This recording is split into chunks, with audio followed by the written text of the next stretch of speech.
Alright, I can quit putting this thing off and let's talk about what I've been wanting to talk about. April 14th, 1912, the Titanic struck an iceberg at about 11:40 p.m.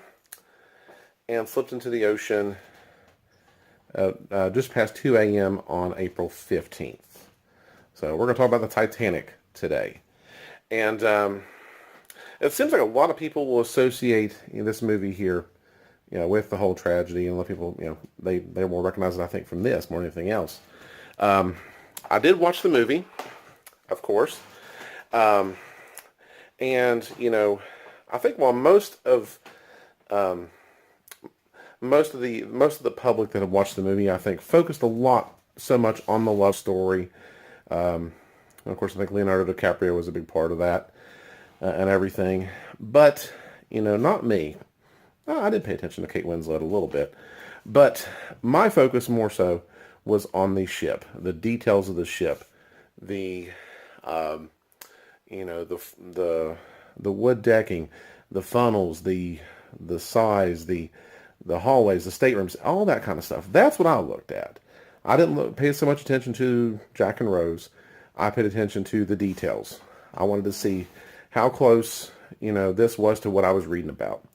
And I must say, Mr. James Cameron did an excellent job on it, as far as that's concerned.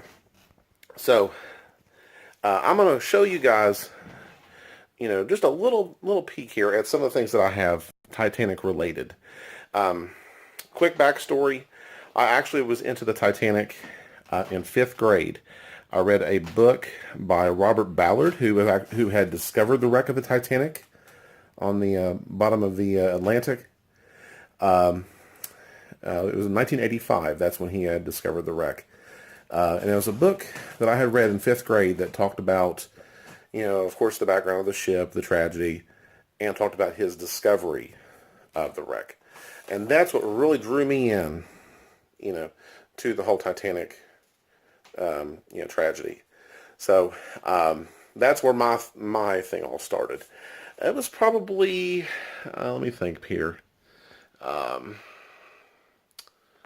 about 1990, 1991. So, much before when the whole Titanic movie came out. So about 1990, 1991, that's when my interest in Titanic started. So, but like I said, I'm going to go ahead, I'm going to show you guys some of my collection here of all the Titanic stuff that I have gotten over the years. Some stuff, as I've realized, I forgot about. I forgot I had some of this stuff. So let me go ahead and give you guys a little sneak peek into my interest in the Titanic.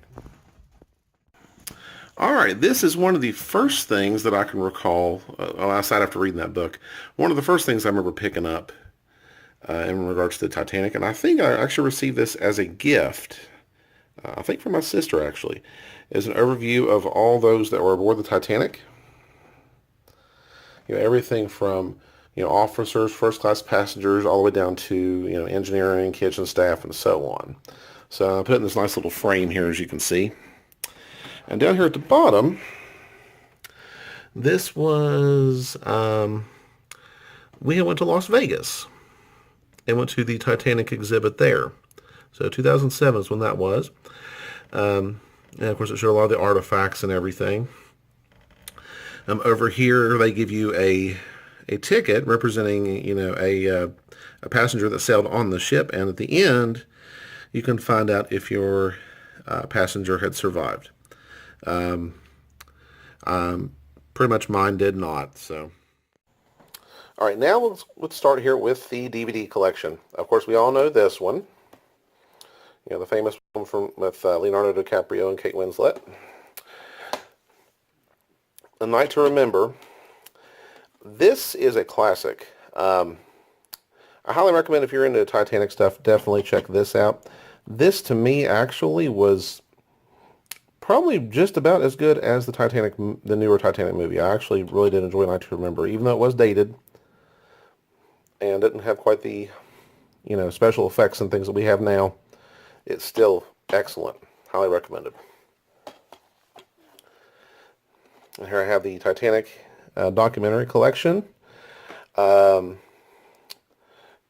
honestly don't remember much from this one, but I mean, I'm sure I did watch it.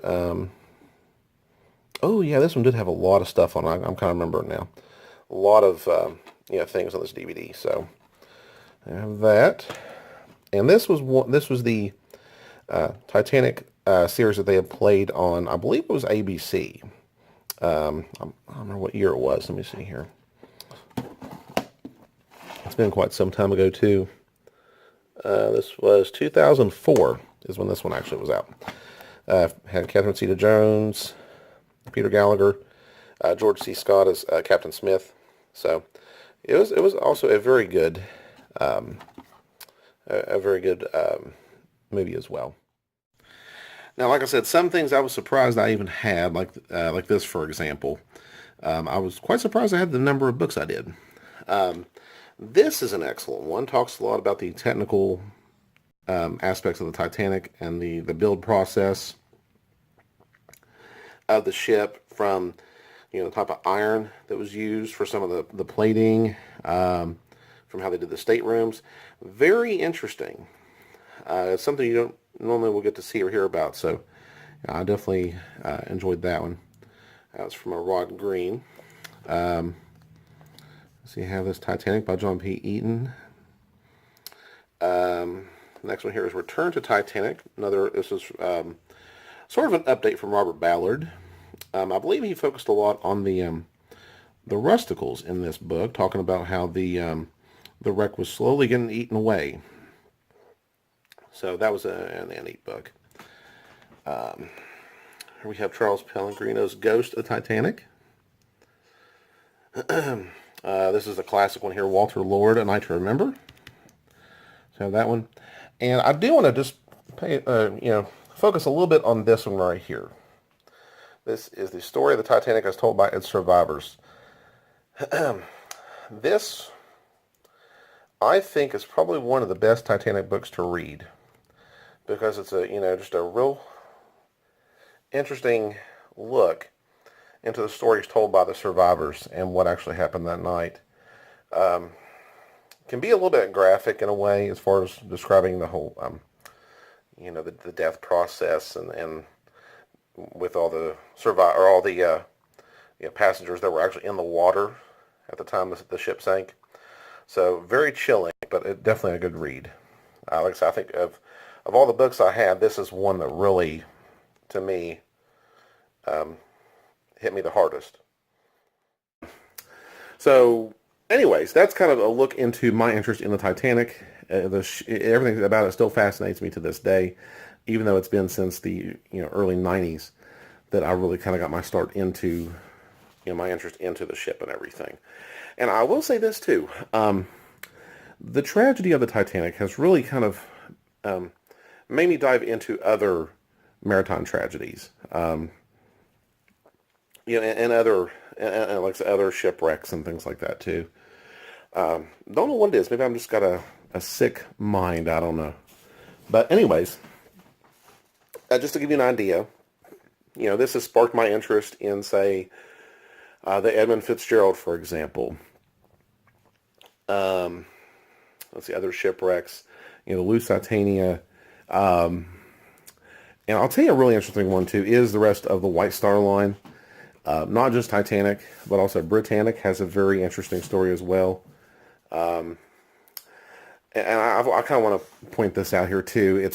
I've heard stories, and I'm sure this does not really surprise me, that people will pay thousands and thousands of dollars to take a submarine down to the shipwreck of the Titanic, 2.5 miles down in the ocean, as to do a sort of wedding type of thing or something like that. I don't know the full details of that, but that's what I've heard. It wouldn't surprise me, like I said, that people would do that. If you're wanting to do that, here's a budget tip, and this kind of goes on with the other shipwrecks. If you're wanting to do something like that, I would highly recommend taking a dive down to the Britannic. It is basically the same ship as the Titanic, probably with some modifications, of course. Same size and everything. But it was sunk in much shallower water and probably a lot safer and easier to get to. The Titanic is in 2.5 miles under 2.5 miles of ocean. Britannic is only about 400 feet. So, just something to kind of think about there if you do want to do something crazy like that.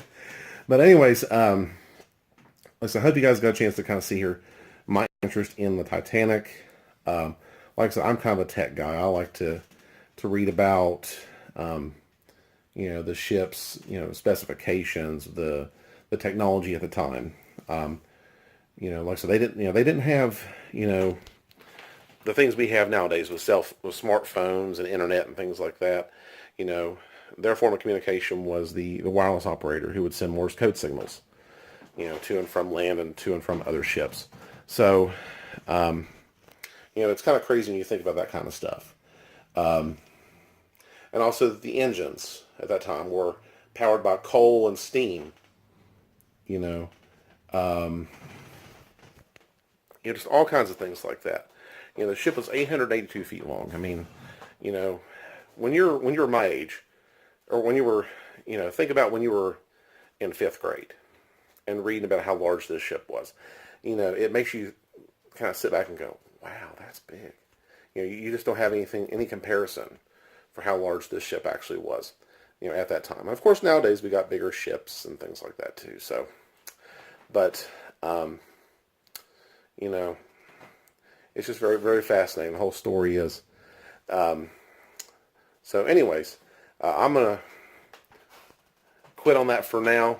Like I said, this is what I wanted to talk about. I've been kind of holding off for the past couple of days, but hopefully now you guys can kind of see, what it is that is a heavy interest of mine, and why April 14th, today, is an important day, because this is the day that the Titanic struck the iceberg back in 1912. So, one thing I would encourage you guys is, between today, April 14th, and April 15th, have a moment of silence for all those that perished on that ship that night. I believe the count was over 1,500 people lost their lives that night. So, please, like I said, have a moment of silence and remember those people and that tragedy, and let's just hope and pray that nothing like that ever happens again. So, but anyways, that's all from me on this terrible tragedy that happened in 1912. So I hope you guys got a chance to see my interest in it. So, but that's it. I want to thank you guys for watching. Remember, if you put your mind to it, you can accomplish anything, and I will see you in the next video.